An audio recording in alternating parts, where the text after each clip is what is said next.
ഞാൻ ഓർക്കിയിരുന്നു,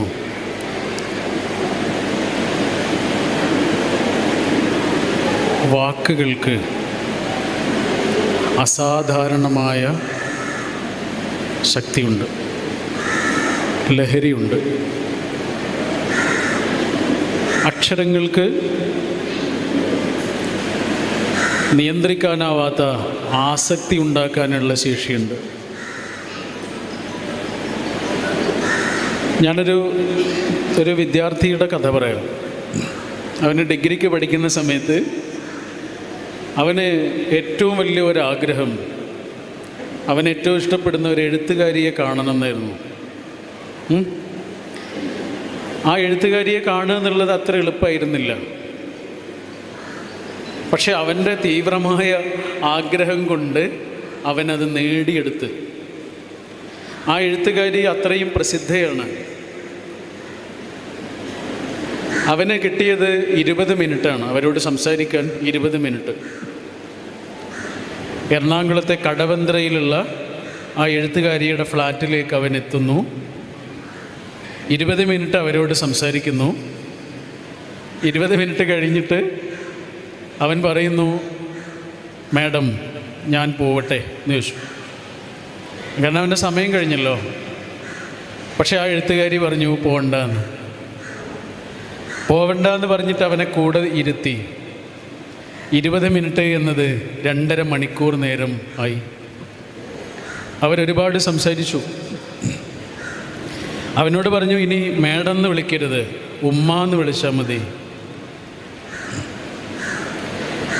ഒരുമിച്ചിരുന്ന് ഭക്ഷണം കഴിച്ചു. അവന് ചോറ് വാരിക്കൊടുത്തു. 2.5 മണിക്കൂർ കഴിഞ്ഞ് അവൻ ആ ഫ്ലാറ്റിൽ നിന്ന് പുറത്തേക്ക് ഇറങ്ങുമ്പോൾ അവൻ്റെ നെറ്റിയിൽ ഉമ്മ കൊടുത്തു. ആ ഉമ്മ ഇപ്പോഴും ഈ നെറ്റിയിലുണ്ട്. അത് ഞാനായിരുന്നു. ആ എഴുത്തുകാരി പാളയം ജുമാ മസ്ജിദിൻ്റെ മുറ്റത്ത് അന്ത്യവിശ്രമം കൊള്ളുന്ന മലയാളത്തിൻ്റെ കഥാകാരിയായ മാധവിക്കുട്ടി കമലാസുരയ്യായിരുന്നു.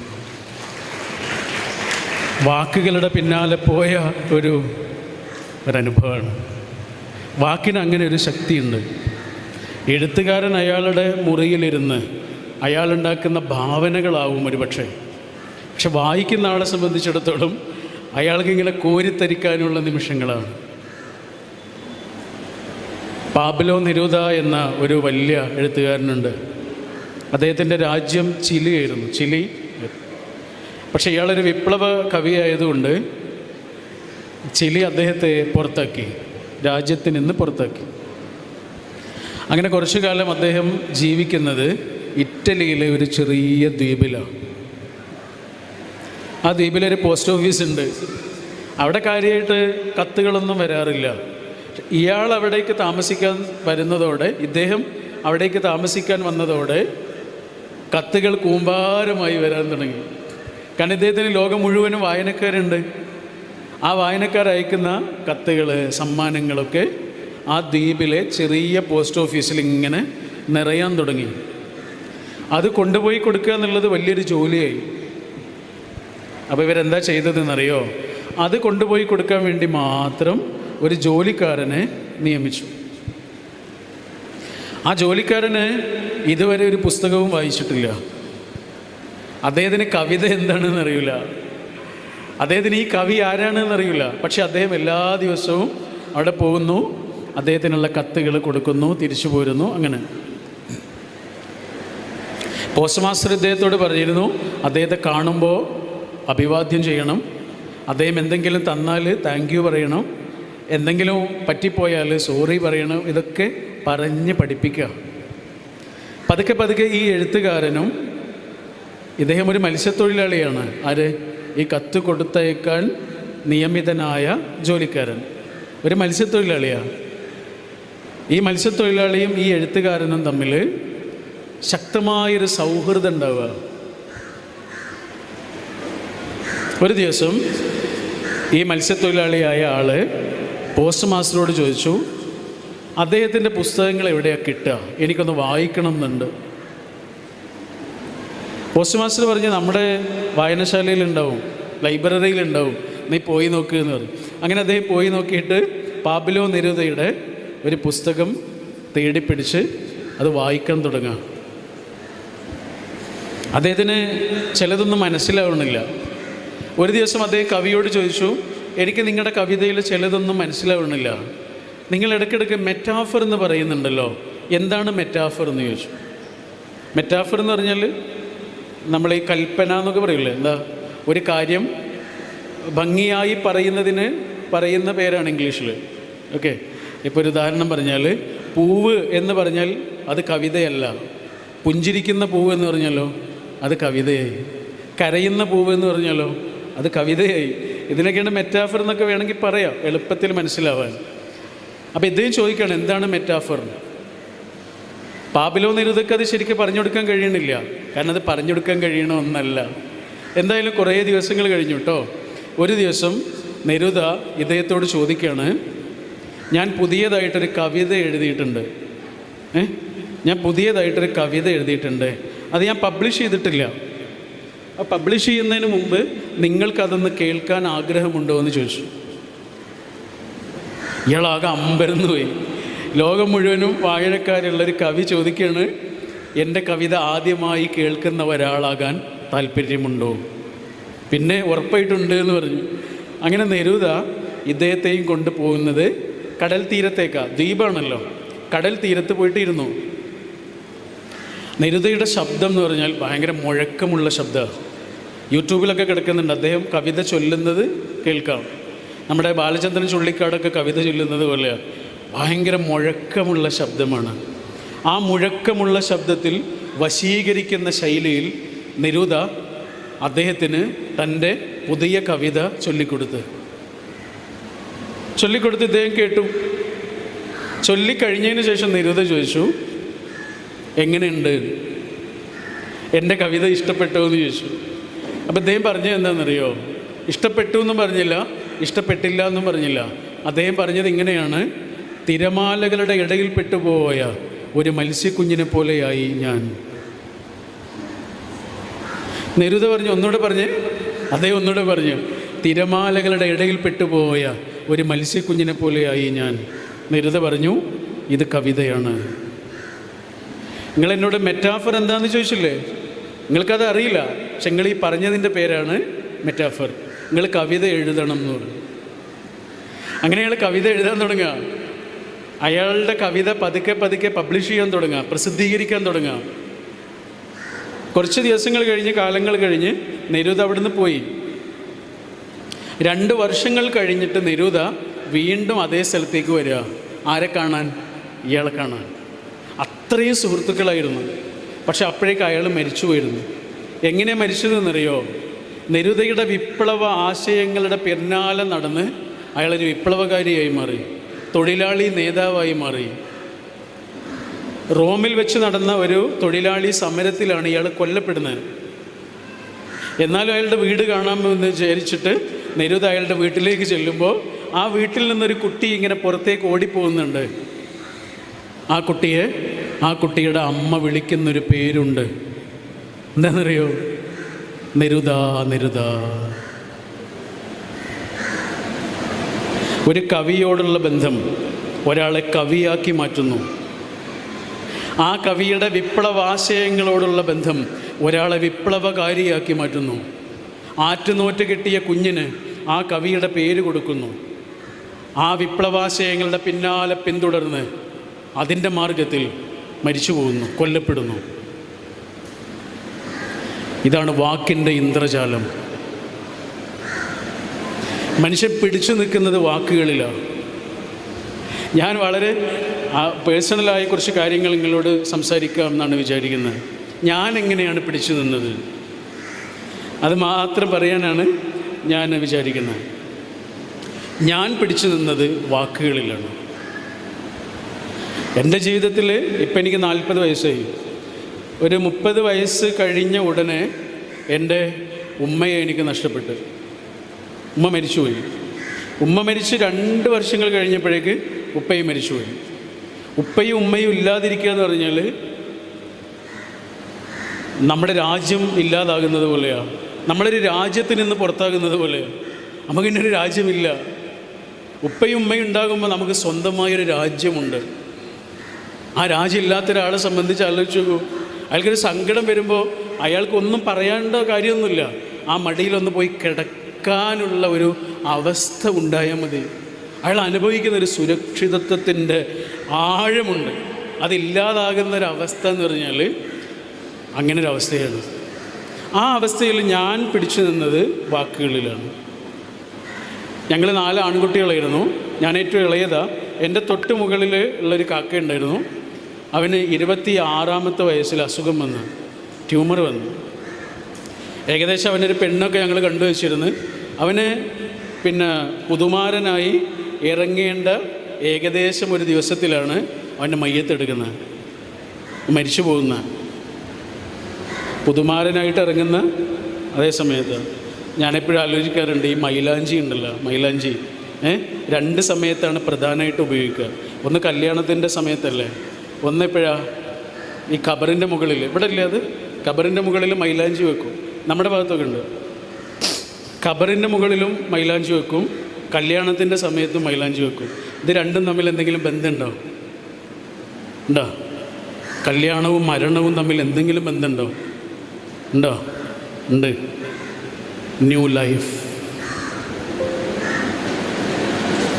അവസാനിക്കല്ല, ആരംഭിക്കണം. നമുക്ക് പരിചിതമല്ലാത്ത ഒരു ജീവിതം ആരംഭിക്കുകയാണ്. കേട്ട് മാത്രം പരിചയമുള്ള ഒരു ജീവിതം ആരംഭിക്കുകയാണ്. നമ്മൾ ആ ജീവിതത്തിൻ്റെ ഉള്ളിലേക്ക് പ്രവേശിക്കുകയാണ്. ഇതുവരെയും നമ്മൾ കേട്ട ഒന്ന് ആണ്, ഇനിയോ അനുഭവിക്കുന്ന ഒന്നാണ്. അവനെ ബാബു എന്നാണ് വിളിച്ചത്. അവൻ മരിച്ച സമയത്ത് എനിക്ക് നമ്മുടെ വീട്ടിലുള്ള എല്ലാവർക്കും വല്ലാത്ത ഒരു സങ്കടമുള്ള സമയമാണ്. കാരണം നമ്മൾ പ്രതീക്ഷിക്കുന്നില്ല. പെട്ടെന്ന് അസുഖം വരുന്നു, അത് മൂർച്ഛിക്കുന്നു, മരിച്ചു പോകുന്നു. എല്ലാവരും കരഞ്ഞു, ഞാൻ മാത്രം കരഞ്ഞില്ല. എൻ്റെ കണ്ണിൽ നിന്നൊരു തുള്ളി പോലും വെള്ളം വന്നില്ല. എനിക്കിപ്പോഴും ഓർമ്മയുണ്ട്. അപ്പോൾ അവരൊക്കെ പറയും ഇവന് വല്ലാത്ത മനക്കരുത്താണെന്നൊക്കെ പറയും. സത്യത്തിൽ അങ്ങനെ ആയിരുന്നില്ല. അവരെയൊക്കെ അത് വിട്ടുപോയി. ഞാനിപ്പോഴും ആ ദിവസത്തിലാണ്. ബാബു എന്ന് പറഞ്ഞാൽ എൻ്റെ മനസ്സിലിപ്പോഴും 2016 ഏപ്രിൽ 30. ഉമ്മ എന്ന് പറഞ്ഞാൽ എനിക്കിപ്പോഴും 2013 ഓഗസ്റ്റ് 28 ചെന്ന് ഞാൻ നിൽക്കും. ഉപ്പ എന്ന് പറഞ്ഞാൽ 2015 ജൂൺ മാസം 12 എങ്ങനെയുള്ള സങ്കടമായിരുന്നോ അതേ സങ്കടം എപ്പോഴും എനിക്കുണ്ട്. എന്നത് വിട്ടുപോയിട്ടില്ല. പക്ഷെ എന്നിട്ട് ഞാൻ പിടിച്ചു നിൽക്കുന്നത് എങ്ങനെയാണെന്നറിയോ? വാക്കുകൾ, വായിച്ച വാക്കുകൾ. അതുകൊണ്ടാണ് ഹബീബായ റസൂൽ സല്ലല്ലാഹു അലൈഹി വസല്ലമയുടെ ഒരു പ്രാർത്ഥനയുണ്ട്. പഠിച്ചോനെ, അല്ലാഹുമ്മ ഇന്നി അസ്അലുക ഈമാനൻ. കേട്ടിട്ടുണ്ടോ അത്? അല്ലാഹുമ്മ ഇന്നി അസ്അലുക, പഠിച്ചോനെ ഞാൻ നിന്നോട് ചോദിക്കുന്നു. എന്ത്? ഈമാൻ. എന്താ ഈമാൻ? ഇതാ ഈമാൻ. ഭൂമിയും ആകാശവും തമ്മിലുള്ളൊരു ബന്ധമാണ് ഈമാൻ, അല്ലേ? ഈമാൻ എന്നുള്ളതിന് നമ്മൾ അറബിയിൽ പ്രയോഗിക്കുന്ന വേറൊരു പദമുണ്ട്. അതെന്താ? അഖീദ എന്ന് പ്രയോഗിക്കില്ലേ? അഖായിദ് എന്നൊക്കെ പറയില്ലേ മദ്രസയിലൊക്കെ പണ്ട്? അഖീദ എന്ന് പറഞ്ഞാൽ എന്താണെന്നറിയോ? ശരിക്കും അഖീദ എന്ന് പറഞ്ഞാൽ മിൻ നഫാസാത്തി ഫിൽ ഉഖദില്ലേ? ഉഖദ് എന്താ? കെട്ടാണ്. അതാണ് അഖീദ. കെട്ടേണ്ടത് എന്തിനെയാണ്? ഇളകിക്കൊണ്ടിരിക്കുന്നതിനെയാണ്. ഖൽബ് എന്നുള്ള വാക്കിൻ്റെ അർത്ഥം എന്താണെന്നറിയോ? ഇളകുന്നത് എന്നാണ്. ഇളകിക്കൊണ്ടിരിക്കുന്ന ഒന്നിനെ ഇളകാത്ത ഒന്നിൽ ബന്ധിപ്പിക്കുന്നതിൻ്റെ പേരാണ് അഖീദ. അതിന് നമ്മൾ പറയുന്ന പേരാണ് ഈമാൻ. ഈമാൻ എന്നുള്ള വാക്കിൻ്റെ ശരിക്കുള്ള അർത്ഥം എന്താണെന്നറിയോ? പേടിയില്ല എന്നാണ്. എന്തൊരു വാക്കാണെന്ന് ആലോചിച്ച് നോക്കുക നിങ്ങൾ. എന്താണ് അതുകൊണ്ട് കിട്ടേണ്ടത് എന്ന് ആ വാക്കിൻ്റെ ഉള്ളിൽ ഒളിപ്പിച്ചിട്ടുണ്ട്. അതാണത്. എന്താണ് അതുകൊണ്ട് കിട്ടേണ്ടത് എന്ന് ആ വാക്കിൻ്റെ ഉള്ളിൽ ഒളിപ്പിച്ചിട്ടുണ്ട്. എന്താ കിട്ടേണ്ടത്? പേടിയില്ല. അപ്പോൾ റസൂൽ സല്ലല്ലാഹു അലൈഹി വസല്ലം പഠിച്ചവനോട് ചോദിക്കുക, പഠിച്ചവനെ എനിക്ക് ആ ഈമാൻ തരണേ. ആ ഈമാൻ ഉണ്ടാകേണ്ട 3 ഗുണങ്ങൾ ചോദിക്കുക. ഒന്നാമതായി പറയാം, യുബാശിറു ഖൽബി, എൻ്റെ ഉള്ളിലേക്ക് ഇറങ്ങണം. അത് പറയാനും പ്രസംഗിക്കാനുള്ള ഒന്നല്ല, എൻ്റെ ഉള്ളിലേക്ക് ഇറങ്ങണേ. നല്ല രുചിയുള്ളൊരു ജ്യൂസ് നമ്മളിങ്ങനെ വായിൽ വെച്ചുകൊണ്ടിരുന്നാൽ എങ്ങനെയുണ്ടാവും? അത് നമ്മുടെ ഗ്രന്ഥികളിലേക്ക് എത്തണ്ടേ, അല്ലേ? നമ്മുടെ ഗ്രന്ഥികളിലേക്കെത്തി ശരീരത്തിൻ്റെ സമസ്ത അംശങ്ങളിലേക്കും അതിൻ്റെ ഊർജം എത്തണ്ടേ? അപ്പോഴല്ലേ അത് നമ്മുടേതായിട്ട് മാറുക. ഗ്ലാസ്സിലിപ്പോൾ വെള്ളമുണ്ട്, ഇതിപ്പോൾ ഗ്ലാസ്സിലാണ്. ഈ വെള്ളം ഇപ്പോൾ ഗ്ലാസ്സിലാണ്. ഇത് ഞാൻ കുടിച്ചു കഴിഞ്ഞാലോ അത് എൻ്റേതാണ്. ഇൻറ്റേണലൈസേഷനാണ്. അതാണ് യുബാശിറു ഖൽബി എന്ന് പറഞ്ഞാൽ. എനിക്കത് പറയാനും പ്രസംഗിക്കാനുള്ള ഒന്നല്ല, എൻ്റെ ഉള്ളിലേക്ക് ഇറങ്ങാനുള്ളതാണ്. അങ്ങനെ മതി. എന്നിട്ട് പറയാം യഖീനൻ, അത് ശക്തമാകണേ. പിന്നെ പറയാം സ്വാദിഖൻ, അത് സത്യമാകണേ. 3 ഗുണങ്ങൾ. ഒന്നെന്താണ്? അത് സത്യമാവണം. ആരെയും ബോധ്യപ്പെടുത്താനൊന്നുമല്ല എനിക്ക്, ആരുടെയും അഭിനന്ദനങ്ങൾ കിട്ടാനൊന്നുമല്ല എനിക്കത് സത്യമായിട്ട് വേണം ഉള്ളിൽ. പിന്നെയോ അത് ശക്തമാവണം. പിന്നെന്താണ്? എൻ്റെ ഉള്ളിലേക്ക് ഇറങ്ങണം എന്ന് പറഞ്ഞിട്ട് അത് എന്തിനാണ് എന്നാ പിന്നെ പറയണം. അതെന്തിനാണെന്നറിയോ? ഹത്തായ ആലമ അന്നഹു ലൻ യുസീബനി ഇല്ലാ മാ കതബ്തലി വരിളൻ ബിമാ ഖസ്സംതലി. എനിക്ക് ഏറ്റവും ഇഷ്ടപ്പെട്ട പ്രാർത്ഥനകളിലൊന്നാണ്. തിരുനബി സല്ലല്ലാഹു അലൈഹി വസല്ലം മഖാമു ഇബ്രാഹിമിൽ നിസ്കരിക്കുന്ന സമയത്ത്, കഅബയിൽ നിസ്കരിക്കുന്ന സമയത്ത് ആയിരുന്നു ഈ പ്രാർത്ഥന ഏറ്റവും കൂടുതൽ പ്രാർത്ഥിച്ചിരുന്നതെന്ന്. കാരണം ഇതിൻ്റെ ഉള്ളിലൊരു ഇബ്രാഹിം നബി ഉണ്ട്. അതാ എന്താണ് പറയണതെന്നറിയോ? പഠിച്ചോനെ, എനിക്ക് അങ്ങനെയൊരു വിശ്വാസം എന്തിനാണെന്നറിയോ? എനിക്ക് എൻ്റെ ജീവിതത്തിൽ എന്തെങ്കിലുമൊക്കെ സംഭവിച്ചാൽ അത് യാദൃച്ഛികമായിട്ടുണ്ടായതൊന്നുമല്ല, നിൻ്റെ തീരുമാനമാണ് എന്നെനിക്ക് മനസ്സിലാവണം. അതിനു വേണ്ടിയിട്ടാണ്. പിന്നെയോ പഠിച്ചോൻ, എൻ്റെ ജീവിതത്തിൽ നീ എന്താണോ തന്നത്, അതാ ഖസ്സംത ലീന. വല്ലാത്തൊരു പ്രയോഗം കേട്ടോ.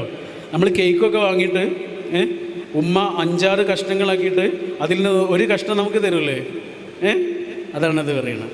ചിലപ്പോൾ ചെറുതായിട്ടുണ്ടാവും, ഒരാൾക്ക് ചിലപ്പോൾ വലുത് കിട്ടിയിട്ടുണ്ടാവും, മറ്റേയാൾക്ക് ചെറുതൊക്കെ കിട്ടിയിട്ടുണ്ടാവും. അതൊക്കെ ഉണ്ടാവും. ജീവിതത്തിൻ്റെ നിയമമാണ്. എല്ലാവർക്കും ഒരുപോലെയല്ല. ചിലർക്ക് കുറയും, ചിലർക്ക് കൂടും. അത് ഈ യാത്രയുടെ നിയമമാണ്. എനിക്ക് കിട്ടിയ കഷ്ടം എത്ര ചെറുതാവട്ടെ വലുതാവട്ടെ, പഠിച്ചോനെ എനിക്കതിലൊരു സന്തോഷമുണ്ടാകണമേ. അതാ റിള എന്ന് പറഞ്ഞാൽ അതാ. വല്ലാത്ത പ്രാർത്ഥനയല്ലേ ഇത്?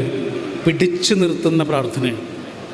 പഠിച്ചോൻ എൻ്റെ ജീവിതത്തിൽ എന്തെങ്കിലും സംഭവിച്ചാൽ അത് യാദൃച്ഛികമായിട്ട് സംഭവിച്ചൊന്നുമല്ല, അത് വേറെ ആർക്കോ വേണ്ടി നിശ്ചയിച്ചിട്ട് അറിയാതെ എൻ്റെ ജീവിതത്തിൽ വന്നതൊന്നുമല്ല, അത് എനിക്ക് വേണ്ടി നിശ്ചയിച്ചതാണ്. നമ്മൾ പണ്ട് ബാലരമയിലും ബാലമംഗളത്തിലുമൊക്കെ ഇങ്ങനെ എന്താണ് കുത്തുകൾ യോജിപ്പിക്കുക എന്നുള്ളൊരു സംഭവമില്ലായിരുന്ന? ഓർമ്മയില്ലേ? ഓരോരോ ഡോട്ട്സ് ഉണ്ടാവും. ആ ഡോട്ട്സ് ഇങ്ങനെ ഫില്ല് ചെയ്ത് ആദ്യം നമുക്കൊന്നും മനസ്സിലാവില്ല. കുറേ ഡോട്ട്സ് ഉണ്ടാവും, ചിലപ്പോൾ ഒരു കണ്ണുണ്ടാവും, ചിലപ്പോൾ ഒരു വാലൊക്കെ എവിടെയെങ്കിലുമൊക്കെ കിടക്കുന്നുണ്ടാവും. പക്ഷെ ആ കുത്തുകൾ ഇങ്ങനെ ഫില്ല് ചെയ്ത് യോജിപ്പിച്ച് അവസാനം അതെന്തായിരിക്കും? അതൊരു ആനക്കുട്ടിയായിരിക്കും, അല്ലെങ്കിൽ ഒരു മുയലായിരിക്കും, അല്ലെങ്കിൽ ഒരു പശുവായിരിക്കും. ഇതാണ് ലൈഫ്. ചിലപ്പോൾ 1ാമത്തെ ഡോട്ടിലായിരിക്കും ഇപ്പം നമ്മളുണ്ടാവുക. അവിടെ അവസാനിക്കുന്നതിൻ്റെ പേരല്ല അത്. ഏതോ ഒരു ലക്ഷ്യത്തിലേക്കുള്ള യാത്രയിലാണ്.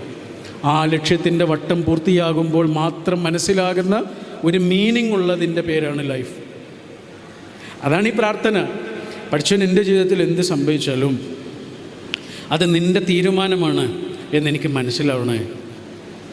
പഠിച്ചവൻ എൻ്റെ ജീവിതത്തിൽ നീ എന്താണോ തന്നത് അത് എത്ര കുറേ ആവട്ടെ, അധികമാവട്ടെ, എത്ര കുറച്ചാവട്ടെ. ഇന്ന് കുറച്ചുള്ള ആൾ നാളെ കൂടുതലുള്ള ആളാവും, ഇന്ന് കൂടുതലുള്ള ആൾ നാളെ കുറച്ചുള്ള ആളാവും. അതൊക്കെ ഈ യാത്രയുടെ നിയമമാണ് കേട്ടോ. ഈ യാത്രയുടെ നിയമമാണ്.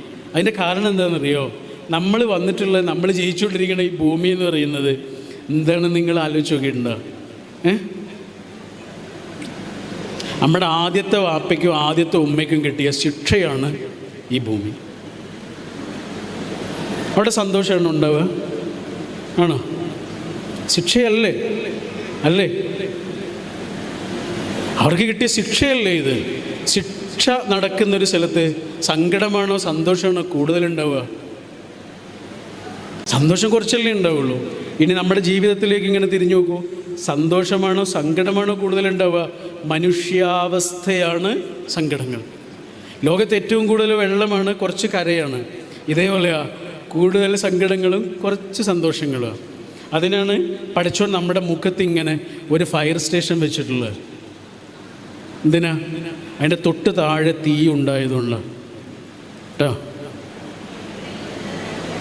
എന്തൊരു സൃഷ്ടിപ്പാണ് പഠിച്ചോണ്ടെന്ന് ആലോചിച്ചോ. ഇതെന്താ? ഈ രണ്ട് സാധനമല്ലേ? ഇതെന്താ?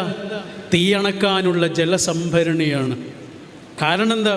ഇവിടെ തീയുണ്ടേ, അതുകൊണ്ടാണ്. അതൊരു കവിതയുണ്ട് അങ്ങനെ: കണ്ണിൽ ജലസംഭരണി വെച്ചത് നന്നായി, നെഞ്ചിൽ തീയുള്ള നിനക്ക് അത് ഉപകാരപ്പെടും.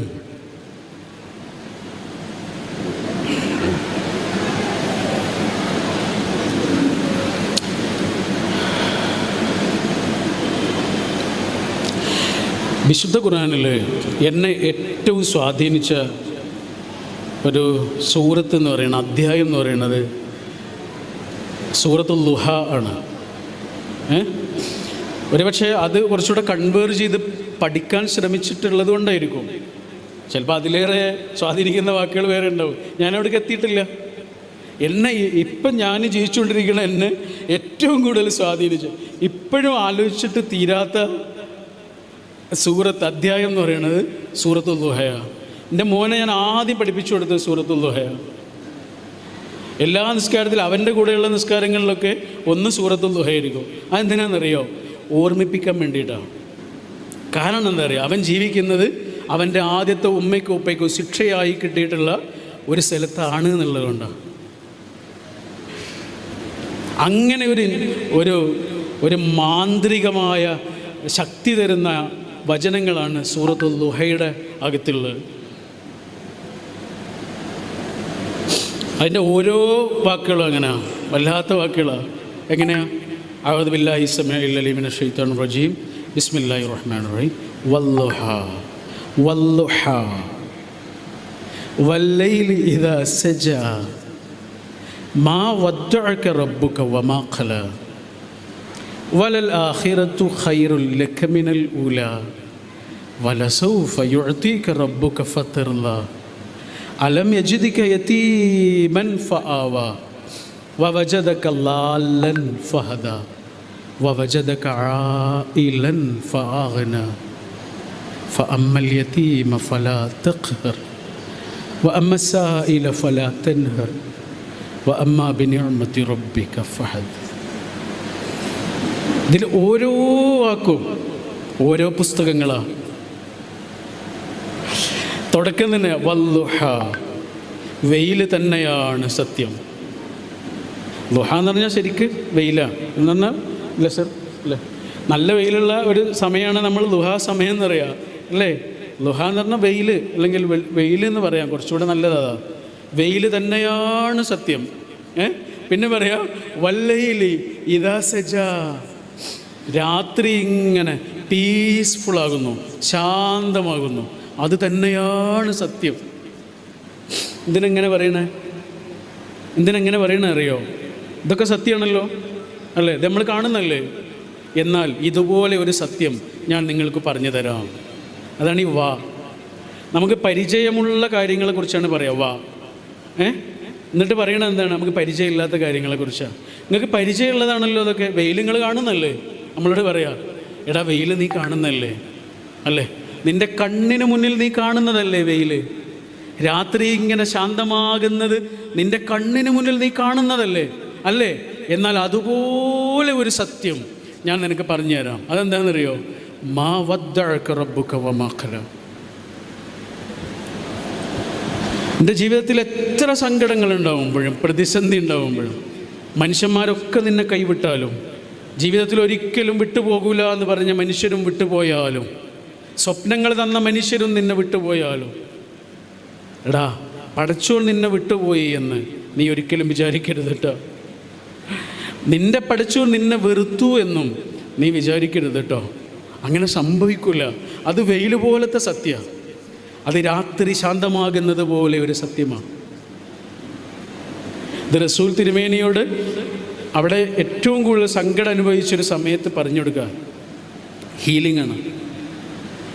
ഇങ്ങനെ അനുഭവങ്ങളിൽ ഇങ്ങനെ പൊള്ളി നിൽക്കുന്ന സമയത്ത് പടച്ചോൻ ഒഴിച്ചു കൊടുത്ത തണുത്ത വെള്ളമാണ്. പ്രതിസന്ധികളുടെ മരുഭൂമിയിൽ ഇങ്ങനെ പെട്ടപ്പോൾ പടച്ചോൻ ഉണ്ടാക്കിയെടുത്ത ഒറ്റ മരമാണ്, മരുഭൂമിയിലെ ഒറ്റ മരം, സൂറത്തുൽ ദുഹ. എന്നിട്ട് പടച്ചോൻ ഇങ്ങനെ പറയാ, വലൽ ആഖിറത്തു ഖൈറുൽ ലക മിനൽ ഊലാ. ഇവിടെയല്ലേ നഷ്ടങ്ങളൊക്കെ, ഇവിടെയല്ലേ വേർപാടുകളൊക്കെ, നഷ്ടങ്ങളൊക്കെ ഇവിടെയാണ്. ഇവിടെ നഷ്ടപ്പെട്ടതൊക്കെ തിരിച്ചു കിട്ടുന്നൊരു സ്ഥലമുണ്ട്, അവിടെ തിരിച്ചു കിട്ടിയതൊന്നും പിന്നെ നഷ്ടപ്പെടില്ല. അങ്ങനൊരു സ്ഥലമാണ്. വലൽ ആഖിറത്തു ഖൈറുൻ ലക മിനൽ ഊലാ. ഒന്നാമത്തെ ജീവിതത്തേക്കാൾ നല്ലത് രണ്ടാമത്തെ ജീവിതമാണ്, അവസാനത്തെ ജീവിതമാണ്. അവിടുത്തെ പ്രത്യേകത എന്താണെന്നറിയോ? വലസൗഫ യുഅ്തീക് റബ്ബുക ഫതർള. അതാണ്, നിനക്ക് നഷ്ടപ്പെട്ടു എന്നും കിട്ടിയില്ല എന്നും എനിക്ക് ലഭിച്ചില്ല എന്നൊക്കെ നീ പറയണില്ലേ, അതൊക്കെ അവിടെ തരും. അപ്പം നിനക്ക് സന്തോഷമാവും കേട്ടോ. എന്തൊരു വർത്തമാനം പറയണ പോലെയാണ് ഈ സൂറത്തെ നമ്മളോടിങ്ങനെ സംസാരിക്കുക. ഫതർള, അപ്പം നിങ്ങൾക്ക് സന്തോഷമാവും കേട്ടോ. എന്നിട്ട് പറയണ ഒന്ന് രണ്ട് വാക്കുകളുണ്ട്. റസൂലുള്ളാഹിയുടെ പറയണ എന്താ? അലം യജ്ദിക യതീമൻ ഫആവ. റസൂലേ, നിങ്ങൾ അനാഥനായിരുന്നില്ലേ, നിങ്ങളെ നാം ഇങ്ങനെ ചേർത്ത് പിടിച്ചില്ലേ? ആവാന്ന് പറഞ്ഞാൽ എന്താണെന്നറിയോ? ഇങ്ങനെ കെട്ടിപ്പിടിക്കല്ലേ സർ? ഇങ്ങനെ കെട്ടി ചേർത്ത് പിടിക്കുന്നതിന് പറയുന്ന പേരാ. ഒരു യതീം ഏറ്റവും ആഗ്രഹിക്കുന്നത് എന്താണോ അതാണ് അവിടെ ഉപയോഗിച്ച വാക്ക്. ഒരു യതീമിന് നഷ്ടപ്പെടുന്നത് എന്താ? വാപ്പയുടെ ചൂടാണ്. ഉമ്മയെ നഷ്ടപ്പെട്ട ഒരു കുട്ടിയാണെങ്കിൽ ഉമ്മയുടെ ചൂടാണ്. എൻ്റെ ഒരു സുഹൃത്ത് മരണപ്പെട്ട് അവൻ്റെ വീട്ടിലേക്ക് പോയത് ഓർമ്മയുണ്ട്. ഗൾഫിൽ വെച്ചിട്ട് മരിച്ച. അവിടെ ഒരു ചെറിയ മോനുണ്ട്, ഇങ്ങനെ വലിയ ഷർട്ട് ഇട്ടിട്ട് നടക്കുന്നത്, വലിയ നമ്മുടെ ഒക്കെ പ്രായമുള്ള ആളിടുന്ന ഡ്രസ്സ് ചെറിയ മോനിട്ടുകൊണ്ട് നടക്കുന്നത്. അവ ചോദിച്ചപ്പോൾ എന്താണെന്നറിയോ? അവൻ്റെ മോനാ. ഇട്ട കുപ്പായ അതാണെന്നറിയാം, വാപ്പൻ്റെ കുപ്പായ. ആ വാപ്പ ഇനി വരില്ല. ആ വാപ്പ അവനെ ഇങ്ങനെ വാരിപ്പുണരുന്നത് പോലത്തെ അനുഭവത്തിന് വേണ്ടിയിട്ട് അവൻ ആ ഷർട്ട് ഇട്ടുകൊണ്ട് നടക്കുക. ആവാ. ഒരു യതീം എന്താണോ ആഗ്രഹിക്കുന്നത് അതാണ് അവിടെ ഉപയോഗിച്ച വാക്ക്. അതെ. പിന്നെ പറയാ വവജദക ളാല്ലൻ ഫഹദ. എന്താണ് വെളിച്ചം എന്നറിയാത്ത ആളായിരുന്നില്ലേ, വെളിച്ചം തന്നില്ലേ. വവജദക ആയിലൻ ഫഅഗ്ന. ഒന്നുമില്ലാത്ത ആളായിരുന്നില്ലേ, എത്ര സമ്പന്നനാക്കി. പണം കൊണ്ടല്ല, അവസാന ദിവസവും കുടിലിൽ ജീവിച്ച ഒരാളോടെ പറയണ എന്ത് സമ്പന്നനാക്കിയില്ലേ. ഏതാണ് ആ സമ്പത്ത്? കണ്ണുകൊണ്ട് കാണുന്ന സമ്പത്തിനെ കുറിച്ചല്ല, ഉള്ളുകൊണ്ട് അനുഭവിക്കുന്ന സമ്പത്തിനെ കുറിച്ചാണ് പറയുന്നത്. കുടിലിൽ കിടക്കുമ്പോഴും ഒരാൾ അനുഭവിക്കുന്ന ഒരു ആനന്ദ ലഹരിയെക്കുറിച്ചാണ് പറയണത്. എന്നിട്ട് പറയണത് എന്താണെന്നറിയോ? അതാണ് വല്ലാത്ത വാക്ക്. എന്നിട്ട് പറയാ, ഇങ്ങനെയൊക്കെയായിരുന്നു നിങ്ങൾ, വഴിയറിയാത്ത ആളായിരുന്നു, വഴി കാണിച്ചെന്ന്. അനാഥനായിരുന്നു, വാരിപ്പുണർന്നു. ഒന്നുമില്ലാത്തൊരാളായിരുന്നു, എന്തൊക്കെയോ തന്നു അല്ലേ. അബ്ദുള്ള എന്നുള്ള മകൻ മരിച്ചു, ചെറുപ്പക്കാരനാ അല്ലേ. അബ്ദുള്ള എന്ന മകൻ മരിച്ചു, ചെറിയ പ്രായമുള്ളൂ, 20 വയസ്സിൽ 25 വയസ്സ് അല്ലെങ്കിൽ അതിൻ്റെ താഴെയൊക്കെ ഉള്ളൂ, ചെറിയ പ്രായം ഉണ്ടാവും. അബ്ദുള്ള എന്നുള്ള മകൻ മരിച്ചിട്ടും അബ്ദുൽ മുത്തലിബ് എന്ന പിതാവ് ജീവിച്ചു. ആ പിതാവിന് 70-ലേറെ വയസ്സുണ്ട്. എല്ലാ വാതിലും അടച്ചപ്പോഴും ഒരു ജനാല നിങ്ങൾക്ക് വേണ്ടി തുറന്നു തന്നില്ലേ പ്രവാചകരെ? അതാണ് പറയണത്. വവജദക ആയിലൻ ഫഅഗ്ന. നമ്മുടെ ജീവിതത്തിലുണ്ടാവും ഒരു അബ്ദുൽ മുത്തലിബ്, നമ്മുടെ ജീവിതത്തിലുണ്ടാവും ഒരു ഖദീജ, നമ്മുടെ ജീവിതത്തിലുണ്ടാവും വിട്ടുപോകാത്ത ഒരു അബൂബക്കർ. അതിനെക്കുറിച്ചാണ് നമ്മളോട് പറയുന്നത്. നമ്മളിത് വായിക്കുമ്പോൾ നമ്മുടെ മനസ്സിൽ വരേണ്ടത് നമ്മളെ വിട്ടുപോകാത്ത ആ അബൂബക്കറിനെ കുറിച്ചാണ്. നമ്മുടെ മനസ്സിൽ അപ്പോൾ വരേണ്ടത് നമുക്ക് അഭയമായ ആ ഖദീജയെക്കുറിച്ചാണ്. നമ്മുടെ മനസ്സിൽ അപ്പോൾ വരേണ്ടത് നമുക്ക് വേണ്ടി തുറന്നു തന്ന അബ്ദുൽ മുത്തലിബ് എന്ന ജനാലയെക്കുറിച്ചാണ്. ഓരോരുത്തർക്കും ഓരോ ഡയമെൻഷൻ ആയിരിക്കും. എന്നിട്ട് പറയാ ഫഅമ്മൽ യതീമ ഫലാ തഖ്ഹർ. നിങ്ങൾ അനാഥനായിരുന്നില്ലേ? ഇപ്പം നിങ്ങൾ അനാഥനല്ലല്ലോ. പക്ഷേ റസൂലേ, അനാഥരായ മനുഷ്യർ നിങ്ങളുടെ പിന്നിലുണ്ട്. നിങ്ങൾ അന്ന് അനുഭവിച്ച അരക്ഷിതത്വം എത്ര വലുതാണോ, ആ അരക്ഷിതത്വം അനുഭവിക്കുന്ന മനുഷ്യർ നിങ്ങളുടെ കൂടെ ജീവിക്കുന്നുണ്ട്, നിങ്ങളുടെ ചുറ്റുപാടുകളിലുണ്ട്. അവരെ നിങ്ങൾ അവഗണിക്കരുത് കേട്ടോ.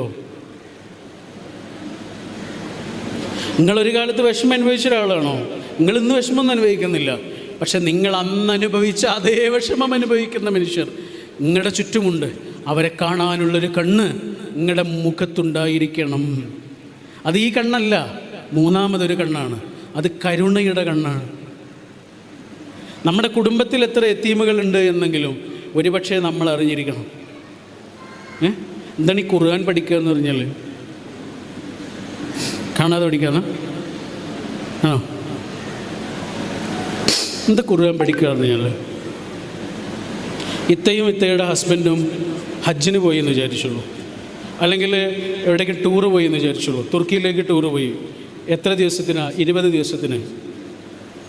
20 ദിവസത്തിന് ടൂറ് പോകുമ്പോൾ നിങ്ങളുടെ മക്കൾ മാത്രമേ വീട്ടിലുള്ളൂ. അപ്പോൾ ഇത്തായും ഹസ്ബൻഡും മക്കൾക്ക് വേണ്ടിയിട്ട് കുറച്ച് കാര്യങ്ങൾ എഴുതി കൊടുത്തൊരു പേപ്പർ മക്കൾക്ക് കൊടുക്കുക.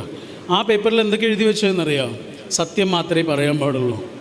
ആരെങ്കിലും സഹായം ചോദിച്ചു വന്നാൽ അവരെ സഹായിക്കണേ. അയൽവാസികളോടൊക്കെ നന്നായി പെരുമാറുന്ന രീതിയിലായിരിക്കണേ. ഒരാളോടും അക്രമമൊന്നും കാണിക്കരുത്, ഒരാളെയും വിഷമിപ്പിക്കരുത്, ഒരാളെയും വെറുപ്പിക്കരുത്. ഇങ്ങനെ കുറേ വാല്യൂസ് ആ പേപ്പറിൽ എഴുതി കൊടുത്തിട്ട് നിങ്ങളെ മക്കൾക്ക് കൊടുത്ത്. ഓക്കെ, നിങ്ങൾ 2 ആഴ്ച കഴിഞ്ഞ് അല്ലെങ്കിൽ 20 ദിവസം കഴിഞ്ഞിട്ട് തിരിച്ച് വരുമ്പോൾ കാണുന്നത് എന്താണെന്നറിയോ? എന്താ കാണുന്നതെന്നറിയോ? മക്കൾ ഇത് വായിച്ചുകൊണ്ടിരിക്കുക, ഇത് കാണാതെ പഠിച്ചുകൊണ്ടിരിക്കുക. അതിൽ ഓരോ അക്ഷരം പോലും തെറ്റാതെ ആ വാക്കുകൾ എങ്ങനെയാണ് ഉച്ചരിക്കേണ്ടത് എന്ന് പഠിപ്പിച്ചുകൊണ്ടിരിക്കുക. അതിനാണോ നിങ്ങൾ കൊടുത്തത്? അതിനാണോ കൊടുത്തത്? ആണോ? പലപ്പോഴും ഖുർആൻ ഇതല്ലേ ചെയ്തുകൊണ്ടിരിക്കണേ, അല്ലേ? ഖുർആൻ അതിനാണോ തന്ന്? അത് ഖുർആൻ്റെ ഒരു ഭാഗമാണ്. ശരിയായ രീതിയിൽ വായിക്കണം, അതിൻ്റേതായ നിയമമുണ്ട്. മറ്റൊരു പുസ്തകത്തിനില്ലാത്ത രീതിയിൽ വായിക്കേണ്ടതിന് നിയമമുണ്ട്, രീതിയുണ്ട്, അല്ലേ? ഒരേ വാക്കേണ്ട എല്ലാ സമയത്തും ഒരുപോലെയല്ല. ആ ലാ മ, അലിഫ് ലാം മീം, അല്ലേ? സൂറത്തുൽ ഫീൽ എന്ന് പറഞ്ഞൊരു അധ്യായമല്ലേ, അതിൻ്റെ തുടക്കത്തിൽ എന്താ? അലിഫ് ലാം മീം. അവിടെ എങ്ങനെയാണ് നമ്മൾ വായിക്കുക? എങ്ങനെയാ? അലം അലം തറ കൈഫ, അല്ലേ? സൂറത്തുൽ ബഖറയിലും ആദ്യത്തിൽ ഇതന്നെ അലിഫ് ലാം മീം. അവിടെ എങ്ങനെ വായിക്കുക? അലം എന്ന് വായിക്കുക, അലിഫ് ലാം മീം. നിയമമുണ്ട്, വെറുതെ വായിക്കാൻ പറ്റില്ല. ഇതൊക്കെ ശരിയാ, പക്ഷെ ഇതിനു വേണ്ടിയാണോ തന്നത്? ആണോ? ഇതിനു വേണ്ടിയാണ് തന്നത്. അപ്പോൾ ഖുർആൻ പഠിക്കാറിന് എന്താ? ഖുർആൻ പ്രയോഗിക്കാനാണ്. യതീമിനെ സംരക്ഷിക്കണം എന്ന ഒരു ഭാഗം നിങ്ങളുടെ ഖുർആൻ പഠന ക്ലാസ്സിൽ പഠിക്കുകയാണ്. യതീമിനെ സംരക്ഷിക്കണം. അപ്പോൾ നിങ്ങളെ പഠിപ്പിക്കുന്ന ആൾ നിങ്ങളോട് എന്താ പറയുക? അടുത്ത ആഴ്ച വരുമ്പോൾ ഇത് പഠിച്ചുകൊണ്ട് വരണേ, അടുത്ത ആഴ്ച വരുമ്പോൾ അത് കാണാതെ പഠിച്ചുകൊണ്ട് വരണേ. ശരിക്കും പറയേണ്ടത് എന്താ? അടുത്ത ആഴ്ച വരുമ്പോൾ ഒരു യതീമിനെയെങ്കിലും തലോടിയിട്ടെങ്കിലും ഇങ്ങോട്ട് വരണേ എന്നാണ്. ഇതിനാണ് പഠിച്ചോ ഖുർആൻ എന്നുള്ളത്. മനസ്സിലായില്ലേ? വേറെ പുസ്തകങ്ങൾ പോലത്തെ ഒരു പുസ്തകമല്ല അത്. ഇതെന്തിനാ തന്ന്? ഖുർആൻ പഠിക്കുക എന്ന് പറഞ്ഞാൽ ചെറിയ ഉത്തരവാദിത്തമല്ല. പഠിച്ചിട്ടില്ലെങ്കിൽ കുഴപ്പമൊന്നുമില്ല, നമ്മൾ അറിയില്ലല്ലോ അതെന്താന്ന്. നമ്മൾ അറിയണില്ലല്ലോ. അറിയണ ഒരാൾക്ക് എന്ത് വരും? ഉത്തരവാദിത്വം വരും. അങ്ങനെയല്ലേ? അപ്പോൾ റസൂൽ തിരുമേനിയോട് പഠിച്ചോൻ പറയാം, അല്ലെങ്കിൽ വായിക്കുന്ന നമ്മളോട് ഓരോരുത്തരോടും പറയാം, എന്താ? പ്രവാചകരെ, നിങ്ങൾ ഒരു കാലത്ത് യതീമായിരുന്നില്ലേ? ഇപ്പം നിങ്ങൾ യതീമൊന്നുമല്ല, പക്ഷേ യതീമുകളുണ്ട്, അവരെ നോക്കണേ. പിന്നെ പറയാം, റസൂലെ, നിങ്ങൾ ഒരു കാലത്ത് മറ്റുള്ളവരെ ആശ്രയിക്കേണ്ട ഒരാളായിരുന്നു, ഡിപ്പെൻഡഡ് ആയിട്ടുള്ള ആളായിരുന്നു. ഇപ്പം നിങ്ങൾ ഇൻഡിപെൻഡൻ്റാണ്. ഒരാളെ ആശ്രയിക്കേണ്ട ആവശ്യമില്ല, ഒരാളോട് ചോദിക്കേണ്ട ആവശ്യമില്ല. പക്ഷേ ചോദിക്കുന്ന മനുഷ്യരിപ്പോഴും ഉണ്ട് റസൂലെ. നിങ്ങളൊരു കാലത്ത് ഡിപ്രഷൻ അനുഭവിച്ച ഒരാളാണോ? നിങ്ങൾ അതിൽ നിന്ന് കഷ്ടപ്പെട്ട് കരകയറി വന്നോ? ഡിപ്രഷൻ അനുഭവിക്കുന്ന എത്രയോ മനുഷ്യർ നിങ്ങളുടെ ചുറ്റുമുണ്ട്. ഒരാളെയെങ്കിലും നിങ്ങൾ പരിഗണിക്കണേ, ഒരാൾക്കെങ്കിലും നിങ്ങളൊരു കൂട്ടാവണേ. അതല്ലേ ഈ പറഞ്ഞ്, അല്ലേ? നമ്മളൊരു കാലത്ത് അനുഭവിച്ചത്, അതിൽ നിന്ന് കരകയറി വന്ന നമ്മളോട് പറയാ, അതേ അനുഭവങ്ങളിലൂടെ കടന്നു പോണ മനുഷ്യന്മാരുണ്ട്. അവരെങ്ങൾ നോക്കണേ. ചെറിയ സൂറത്താണത്. ബാക്കി നിങ്ങളിങ്ങനെ ആലോചിച്ച് നോക്കുന്നുണ്ടോ? ഖുർആൻ എങ്ങനെ പഠിക്കേണ്ടതെന്നറിയോ?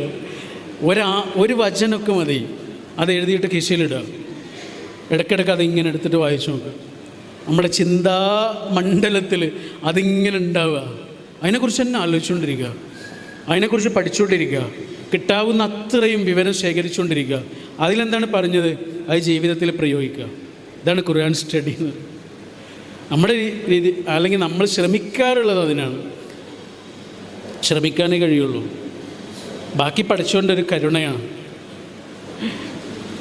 ഞാൻ പറഞ്ഞത് എന്താണെന്നറിയോ? മനുഷ്യരെങ്ങനെയാണ് വാക്കിൽ പിടിച്ചു നിൽക്കുന്നത് എന്ന്. എൻ്റെ ഒരു കുടുംബ സുഹൃത്തുണ്ട്, തിരൂര് മലപ്പുറം.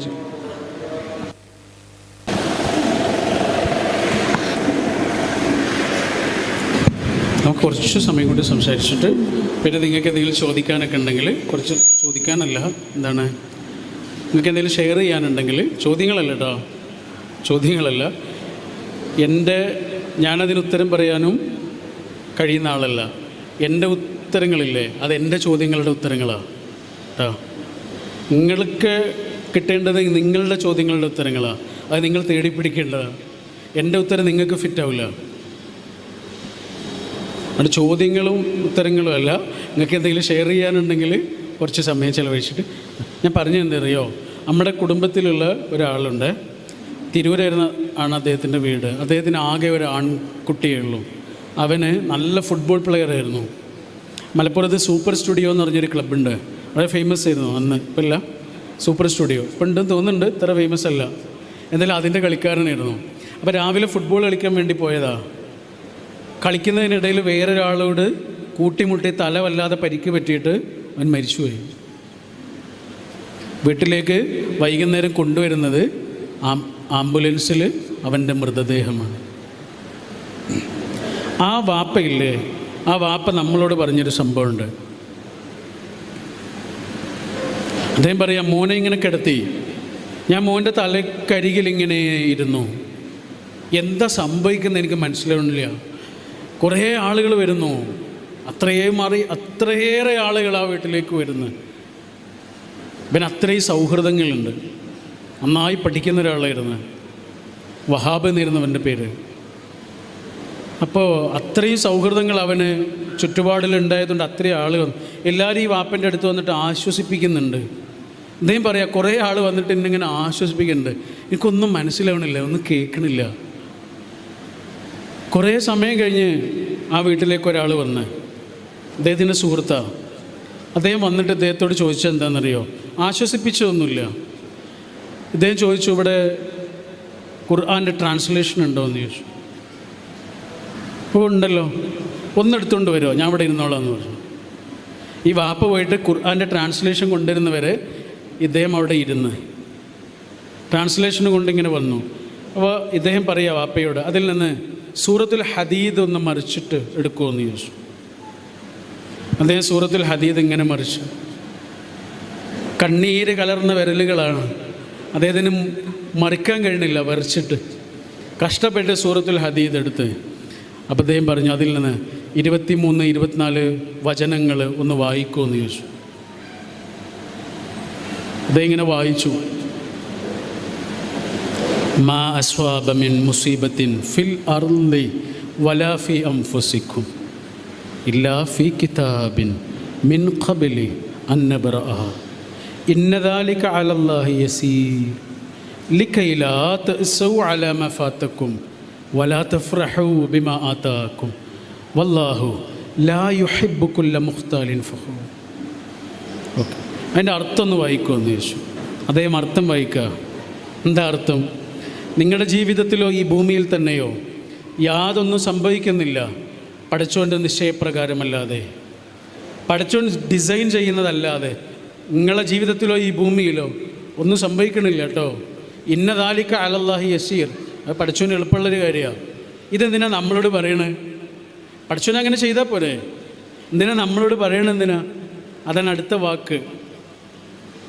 ഇതെന്തിനാ പറയണേ നമ്മളോട്? അതാണ് അടുത്ത വാക്ക്. എന്താ? ലി കൈലാ തഅസു അലാ മാ ഫാതക്കും. നിങ്ങളെ ഈ ജീവിതത്തിലെ നിങ്ങൾക്ക് ചിലതൊക്കെ നഷ്ടപ്പെടും. അപ്പോഴേ നിങ്ങൾ കരയാതിരിക്കാൻ വേണ്ടിയിട്ടാണ്. വലാ തഫ്റഹു ബിമാ ആതാക്കും. നിങ്ങളുടെ ജീവിതത്തിലെ ചിലതൊക്കെ കിട്ടും, അപ്പം നിങ്ങൾ അഹങ്കരിക്കാതിരിക്കാനാണ്. അങ്ങനെ അഹങ്കരിക്കണവരെ പഠിച്ചവന് ഇഷ്ടമില്ല കേട്ടോ. നിങ്ങളുടെ ജീവിതത്തിൽ ചിലതൊക്കെ നഷ്ടപ്പെടും, അപ്പോഴേ നിങ്ങൾ തകരാതിരിക്കാൻ വേണ്ടിയാണ്. ആ ഒറ്റ വാക്കിൽ ഇയാളിങ്ങനെ സ്തംഭിച്ചു നിന്നു. അദ്ദേഹം പറയാ, കുറേ ആളുകൾ വന്നിട്ട് എന്നെ ആശ്വസിപ്പിച്ചു, ഇവരെയൊക്കെ ഞാൻ കാണുന്നുണ്ട്, പക്ഷെ അതുകൊണ്ട് എനിക്ക് ആശ്വാസം കിട്ടിയില്ല. പക്ഷെ വേറൊരാൾ എന്നെ ആശ്വസിപ്പിച്ചു, അയാളെ ഞാൻ കാണുന്നില്ല, പക്ഷെ അതുകൊണ്ടാണ് എനിക്ക് ആശ്വാസം കിട്ടിയത്. ഇന്നും 10-20 കൊല്ലമായി അദ്ദേഹം പറയാ, ഇപ്പോഴും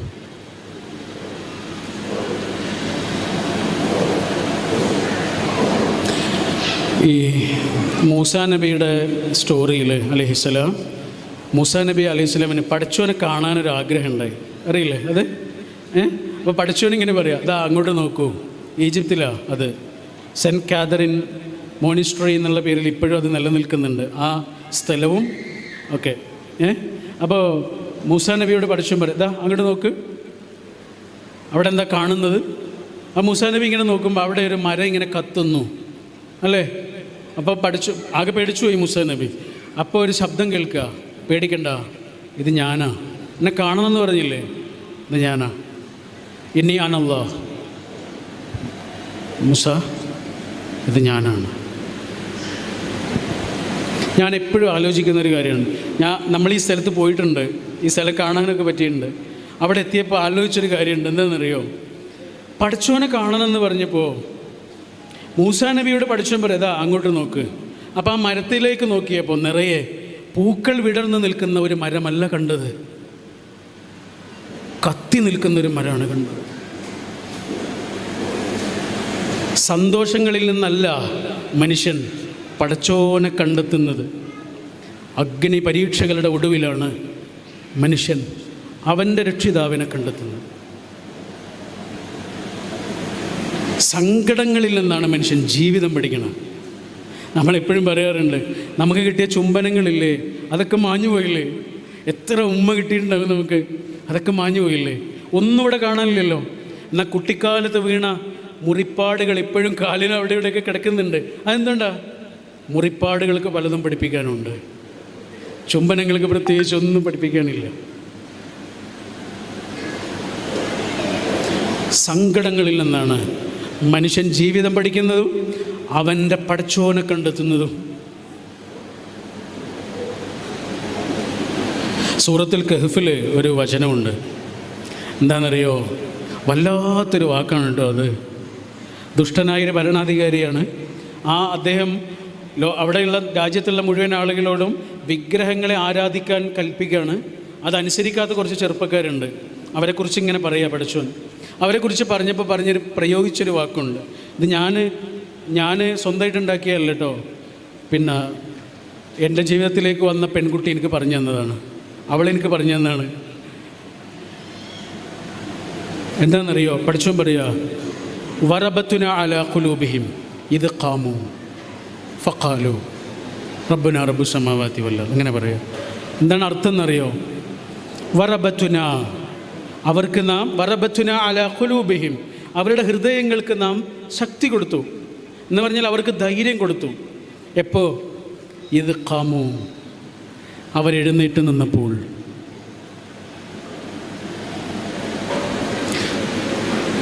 ധൈര്യത്തോടെ എഴുന്നേറ്റ് നിന്നു എന്നല്ല, എഴുന്നേറ്റ് നിന്നപ്പോൾ ധൈര്യം കൊടുത്തു. ഒന്നുകൂടെ ആലോചിച്ച് നോക്കൂ. അത് ധൈര്യത്തോടെ എഴുന്നേറ്റ് നിന്നു എന്നല്ല, എഴുന്നേറ്റ് നിൽക്കാൻ തയ്യാറായപ്പോൾ അവർക്ക് ധൈര്യം കൊടുത്തു എന്നാണ്. നമ്മുടെ ജീവിതത്തിൻ്റെ മുന്നിലുള്ള പ്രശ്നങ്ങൾ, നമുക്ക് ചിലപ്പോൾ വല്ലാതെ ഞെട്ടലോടെ കാണേണ്ടി വരുന്ന പ്രശ്നങ്ങൾ, നിസ്സഹായതയോടെ നിൽക്കേണ്ടി വരുന്ന പ്രശ്നങ്ങൾ, ആ പ്രശ്നങ്ങളുടെ മുന്നിൽ അതിനെ അഡ്രസ്സ് ചെയ്യാൻ വേണ്ടിയിട്ട്, അതിനെ നേരിടാൻ വേണ്ടിയിട്ട് നമ്മളൊന്ന് തയ്യാറാകുമ്പോൾ, അതിൽ നിന്ന് ഒളിച്ചോടാതിരിക്കുമ്പോൾ, തയ്യാറാകുമ്പോൾ ആകാശത്ത് നിന്നൊരു ധൈര്യം നമ്മളെ വന്ന് പൊതിയാനുണ്ട്.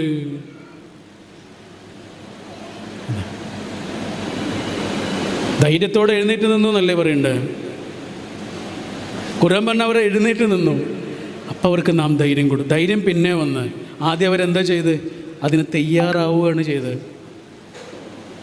എപ്പോഴും നിങ്ങൾ ആലോചിച്ചു കൊണ്ടു മനുഷ്യൻ്റെ ഒരു പ്രശ്നത്തിൽ നിന്ന് അവൻ ഒളിച്ചോടാനാണ് ആദ്യം ശ്രമിക്കുക. അതിനെ അഡ്രസ്സ് ചെയ്യാതിരിക്കാനാണ് ശ്രമിക്കുക. കാരണം എന്നെക്കൊണ്ട് താങ്ങൂല എന്ന അവൻ്റെ ഒരു പേടിയുണ്ടാവുക. അതിനെക്കുറിച്ചാണ് പറയണത്. താങ്ങാനുള്ള കെൽപ്പ് കിട്ടുന്നത് ഇവിടുന്നല്ല, അവിടുന്നാണ് എല്ലാം വരുന്നത്. ജീവിക്കാനുള്ളതെല്ലാം അവിടുന്നല്ലേ. മഴ അവിടുന്നല്ലേ, വെയിൽ അവിടുന്നല്ലേ, അല്ലേ? വെളിച്ചവും അവിടുന്നാണ്. ആ വെളിച്ചമാണ് നിങ്ങൾ പഠിച്ചുകൊണ്ടിരിക്കുന്ന വെളിച്ചം. അത് ഇവിടുന്ന് ഉണ്ടാവില്ല. ആകാശത്തിൽ നിന്നല്ലേ വെള്ളം വരുന്നത്, ആകാശത്തിൽ നിന്നല്ലേ വെയിൽ വരുന്നത്, ആകാശത്തിൽ നിന്ന് തന്നെയാണ് വെളിച്ചവും വരുന്നത്, ഉള്ളിലേക്കുള്ള വെളിച്ചം. അൻസല, മഴയെക്കുറിച്ച് പറഞ്ഞ അതേ പ്രയോഗമാണ് ഖുർആനെ കുറിച്ച് പറഞ്ഞത് ഇല്ലേ? മഴയെക്കുറിച്ച് എന്താ പറഞ്ഞ? അൻസല, നാം താഴേക്ക് ഇറക്കി കൊടുത്തു. ഖുർആനെ കുറിച്ച് എന്താ പറഞ്ഞ? അൻസല, താഴേക്ക് ഇറക്കി കൊടുത്തു. കാരണം ജീവിക്കാൻ മഴ വേണം, ജീവിക്കാൻ വെയിൽ വേണം, ജീവിക്കാൻ ഈ വെളിച്ചവും വേണം. ജപ്പാനിൽ, ഞാനിതോടെ പറഞ്ഞിട്ട് അവസാനിപ്പിക്കുകയാണ്. ജപ്പാനിൽ ഒരു വലിയ ബുദ്ധമത ഉണ്ടായിരുന്നു. അദ്ദേഹത്തിൻ്റെ പേര് മിസ്ചുഷി എന്നാണ് കേട്ടോ. പേരെന്ന് ഓർത്ത് വെക്കണ്ട, മിസ്ചുഷി എന്നാണ് പേര്. ഇദ്ദേഹത്തിൻ്റെ ഏറ്റവും വലിയ ആഗ്രഹം എന്താണെന്നറിയോ? അദ്ദേഹം ബുദ്ധിസ്റ്റാണല്ലോ, ബുദ്ധമതത്തിൽ വിശ്വസിക്കുന്ന ആളല്ലേ. അപ്പോൾ അദ്ദേഹത്തിൻ്റെ ഏറ്റവും വലിയ ആഗ്രഹം ബുദ്ധമതത്തിൻ്റെ ഗ്രന്ഥങ്ങളുണ്ട്, പുണ്യഗ്രന്ഥങ്ങൾ എന്നവർ അവർ വിശ്വസിക്കുന്ന ഗ്രന്ഥങ്ങൾ, ആ ഗ്രന്ഥങ്ങൾ ജാപ്പനീസ് ഭാഷയിലേക്ക് ട്രാൻസ്ലേറ്റ് ചെയ്യണം. അദ്ദേഹത്തിൻ്റെ ഏറ്റവും വലിയ ആഗ്രഹം. പക്ഷേ അതിന് വലിയൊരു എമൗണ്ട് ഓഫ് മണി വേണം. അദ്ദേഹത്തിൻ്റെ കയ്യിൽ പൈസ ഇല്ല. അതുകൊണ്ട് അദ്ദേഹം ഓരോ വീടുകളിലും കയറിയിട്ട് പൈസ ശേഖരിക്കുക, നാണയങ്ങൾ ശേഖരിക്കുക. നമ്മുടെ നാട്ടിൽ അങ്ങനെ ഒരാൾ നാണയങ്ങൾ ശേഖരിച്ചിട്ട് ഒരു പുസ്തകം ഇറക്കിയിട്ടുണ്ട്. നിങ്ങൾക്ക് ആർക്കെങ്കിലും അറിയാതെ? മലയാളത്തിൽ ആദ്യമായി ഇറങ്ങിയ നബി ചരിത്രമാണ് ആ പുസ്തകം. അദ്ദേഹം എന്താ ചെയ്തതെന്നറിയോ? ഇവിടെയാ ഓരോ വീടുകളിലും കയറി ഇറങ്ങി നാണയങ്ങൾ ശേഖരിച്ചിട്ട് ഒരു പുസ്തകം ഇറക്കി. ആ പുസ്തകത്തിന് കൊടുത്ത പേരെന്താണെന്നറിയോ? നബി നാണയം. ആ ആളുടെ പേര് മക്തിത്തങ്ങൾ എന്നാണ്. കേട്ടില്ലേ? മഹാനായ മക്തിത്തങ്ങളുടെ പുസ്തകത്തിൻ്റെ പേര് നബി നാണയം എന്നാണ്. അതിടാനുള്ള കാരണം ഇങ്ങനെ നാണയങ്ങൾ ശേഖരിച്ചുകൊണ്ട്. അപ്പോൾ ഇദ്ദേഹം മിസ്ചുഷി ഓരോ വീടുകളിലും കയറിയിട്ട് നാണയങ്ങൾ ശേഖരിച്ചിട്ട് എന്തിനാ? ട്രാൻസ്ലേറ്റ് ചെയ്തിട്ട് ഇറക്കാൻ വേണ്ടിയിട്ട്. അങ്ങനെ ട്രാൻസ്ലേഷൻ്റെ പണിയൊക്കെ തുടങ്ങുകയാണ്. കുറേ ഉദ്യോഗസ്ഥരുണ്ടല്ലോ എഴുതാൻ വേണ്ടിയിട്ട്. അങ്ങനെ പൈസയൊക്കെ റെഡിയായി പണികൾ തുടങ്ങുന്ന സമയത്താണ് ജപ്പാനിൽ വലിയൊരു ഭൂകമ്പം ഉണ്ടായത്. ആ ഭൂകമ്പത്തിൽ കുറേ ആളുകൾക്ക് വീട് നഷ്ടപ്പെട്ടു. നിങ്ങൾ ശരിക്കും കേൾക്കണേ, വീട് നഷ്ടപ്പെട്ടു. അപ്പോൾ അദ്ദേഹം എന്ത് ചെയ്തു? ആ പൈസ മുഴുവനും പല ആളുകൾക്ക് വീട് വെക്കാൻ വേണ്ടി കൊടുത്തു. ട്രാൻസ്ലേഷൻ ഇറങ്ങിയില്ല. അതിൻ്റെ പ്രശ്നങ്ങളും പ്രയാസങ്ങളൊക്കെ കഴിഞ്ഞ് വീണ്ടും ഒന്ന് തണുത്തപ്പോൾ അദ്ദേഹം വീണ്ടും ഇതിനിറങ്ങുകയാണ്. ഓരോ വീടുകളിലും ഇറങ്ങിയിട്ട് വീണ്ടും നാണയങ്ങൾ ശേഖരിച്ച് പുസ്തകം ഇറക്കാനുള്ള ശ്രമങ്ങൾ നടക്കുമ്പോൾ അവിടെ ഒരു വലിയ പ്രളയം ഉണ്ടായി. ഇതേപോലെ പല ആളുകൾക്ക് പലതും നഷ്ടപ്പെട്ടു. ആ ഫണ്ടിലേക്ക് ഇദ്ദേഹം അതും കൊടുത്തു. ട്രാൻസ്ലേഷൻ ഇറക്കാൻ പറ്റില്ല. ഓക്കെ, മൂന്നാമത്തെ പ്രാവശ്യവും ഇതേപോലെ തന്നെ നാണയങ്ങളൊക്കെ ശേഖരിച്ച് അദ്ദേഹം അതിനു വേണ്ടി തയ്യാറായി. പ്രത്യേകിച്ച് അന്ന് പ്രശ്നങ്ങളൊന്നും ഉണ്ടായില്ല. ട്രാൻസ്ലേഷൻ്റെ പണിയൊക്കെ പൂർത്തിയായി. അദ്ദേഹം പുസ്തകം ഇറക്കി. ആ പുസ്തകത്തിൻ്റെ 1-ാമത്തെ പേജിൽ അദ്ദേഹം എഴുതി വെച്ചൊരു വാക്കുണ്ട്. എന്താണെന്നറിയോ? ഈ പുസ്തകത്തിൻ്റെ 3-ാമത്തെ പതിപ്പാണ്. 1-ാമത്തെ പതിപ്പ് 2-ാമത്തെ പതിപ്പും പുസ്തകങ്ങളായോ വാക്കുകളായോ അല്ല നിങ്ങളുടെ ജീവിതത്തിലേക്ക് വന്നിട്ടുള്ളത്. കാരുണ്യമുള്ള പ്രവർത്തനങ്ങളായിട്ടാണ് വന്നിട്ടുള്ളത്. 3-ാമത്തെ പതിപ്പ് പുസ്തകമായിട്ടും വരുന്നു. എന്താണ് പഠിച്ചവൻ്റെ ഗ്രന്ഥം? ഇതിനുള്ളതാണ്. Thank you. അസ്സലാമു അലൈക്കും.